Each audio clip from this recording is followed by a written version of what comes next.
of shit. Okay, well, it's not actually a piece of shit, but come on, its age does show. Most people can't beat this game without a guide, and yet it's remembered as everyone's childhood favorite. See, I didn't grow up in the 80s. Far from it, actually. So a game like this might not even be suitable for me.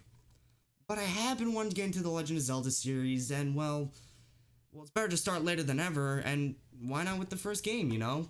The one that started it all.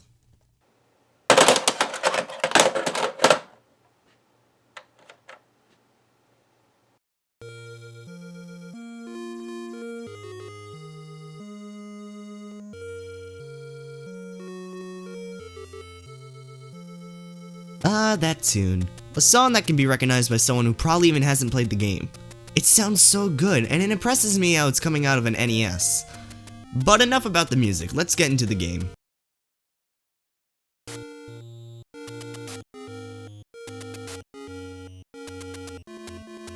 This first screen is genius. Okay, so it might not look at it from like a certain standpoint, but trust me, it is.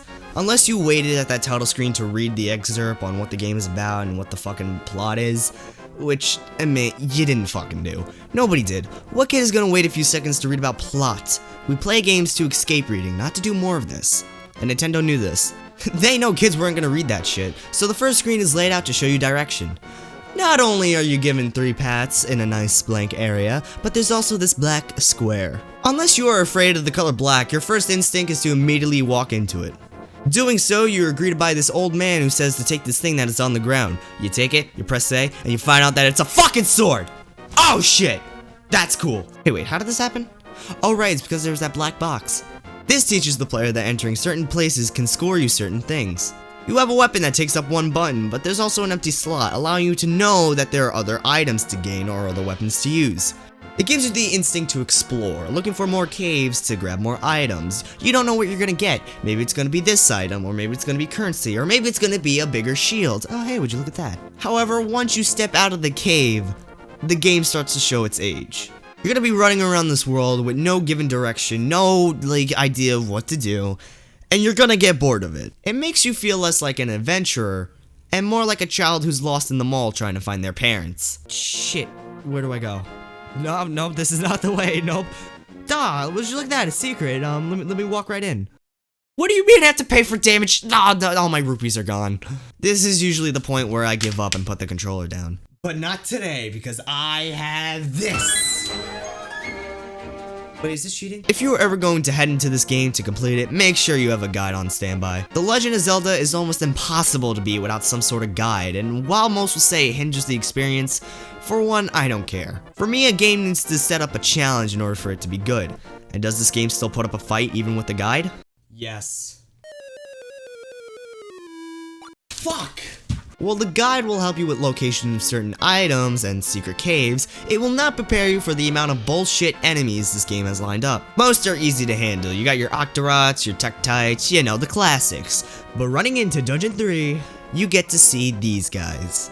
Darknuts. I think I can speak for everyone when I say these things can fuck right off! Everything up until this point has taught you that enemies can be stabbed from any angle, but these guys can't be hurt from the front! So here you are confused as fuck, because you can't seem to hurt them until by accident you notice that you can only hurt them by shanking them either on their sides or in the back. Now this wouldn't be a problem if the game didn't put a shit ton of them in one small room. On top of that, there's also statues shooting fireballs at you. So not only do you have to make sure you're dodging the Darknuts, you have to dodge the fireballs, all while trying to hit the Darknuts at a certain angle. Who even designed this room? I know what you're thinking right now. Damn, this wouldn't be so hard if you could have a fast enough reaction time, you stupid little bitch.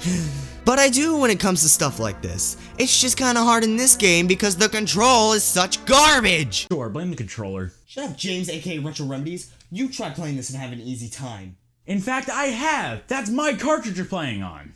Oh, right. Can I play? No, get out of my house.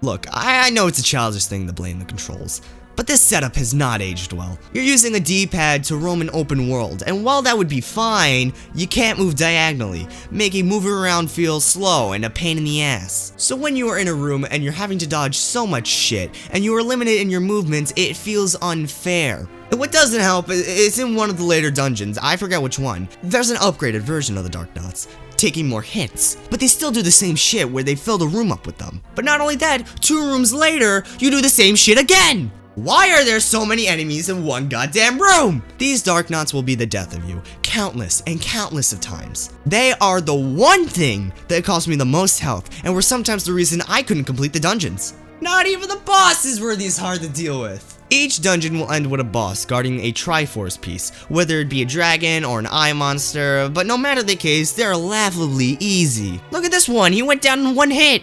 Fine, you beat the boss, you get the Triforce piece, and say after around the 5th dungeon you realize the placement for these things are out of control. The first few dungeons are out in the open and some needing an item to get to, but later down the road you'll start finding them in some weird places, like under a fucking bush. What instinct do you get to take a candle and burn a bush to find staircases leading to one of the fucking more harder dungeons? I don't remember any part in the game that would give you a hint on like, you know, this is where dungeon 7 is. I just don't remember that. Like, it makes no sense. Like, can I do that? Can I burn a bush to find a fucking staircase that leads to a dungeon in real life? No, hold on. I'll be right back. I'm gonna go do that shit. I accidentally set a forest on fire. I didn't find no dungeon, though. These are sort of minor nitpicks. Do they bother me that much? No, they don't. What does bother me is the overworld. There are certain places where you'll need to bomb a wall or move a rock, and while it's fun to do, there is a problem. Every wall you need to bomb and every rock you need to move looks the same as all the normal walls and rocks. Without a guide, how would I know to move this rock? How would I know to bomb this wall? How would I know to burn the bush to get to level 7? You see, no, it comes full circle, it's back again. There is some old men that will give you hints, but they are so cryptic. And this is the one thing that has aged so poorly in this game, the overworld. Traversing the land of Hyrule in this old 8-bit piece of shit ain't easy on your own. And if you don't have a real map, you'll have to rely on that gray box in the corner. Yep, that gray space of nothing with that green dot is your map. Try using that on its own, and I guarantee you, you will not be able to get to the first dungeon. Okay, I got the white sword. Now, let me see where I have to go next. There, that's where. While the overworld map has a fucking gray box, the dungeon maps are actually kinda cool. They come in unique shapes like a crescent, a skull, and whoa. Yo Greg, what do you think about the swastika in Legend of Zelda? Huh? Oh. Okay, it's not actually a swastika. It's supposed to represent a Japanese letter. I hope. These maps, unlike the overworld map, are actually fucking useful. They can help steer you in the right direction and make it a little bit more clear on which walls are bombable. Except for the final one. That one barely helps. That's just the fucking unique skull shape. That doesn't give me 1 ounce of help. The final level is a clusterfuck. You got old bosses, you need items to go get, you have staircase to travel through.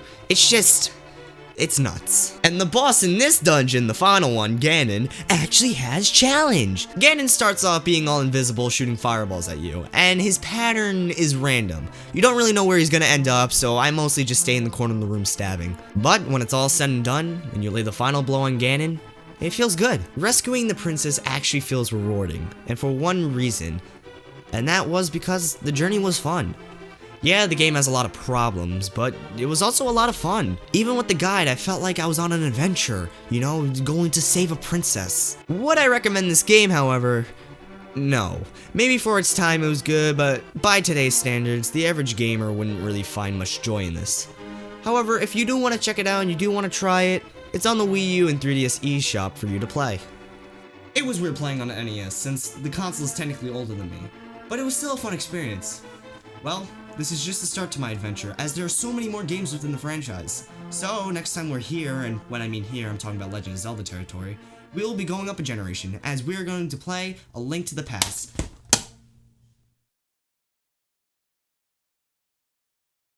Oh yeah, I forgot, there was another game on the original NES. Yeah, I'm not looking forward to this. So, Zelda 2. another Zelda game on the NES. I understand that it was popular, but to warrant a sequel so soon? Besides, what's even there to change after the first one? Well, that question is answered as soon as you see the first screen.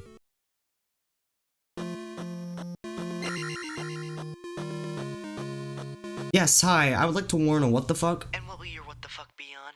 Zelda 2. Ah, yes, a common what the fuck. And there you go, you're set. Alright, thank you.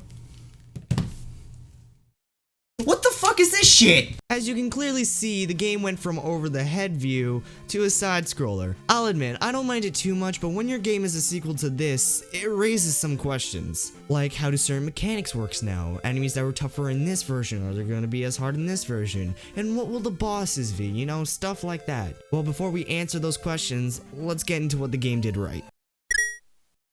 Link controls better here than what he did in the first game, and it's understandable as to why. The NES was made for side-scroller movements, and here, it doesn't feel as shitty as it did in the first game. I can move and attack at ease.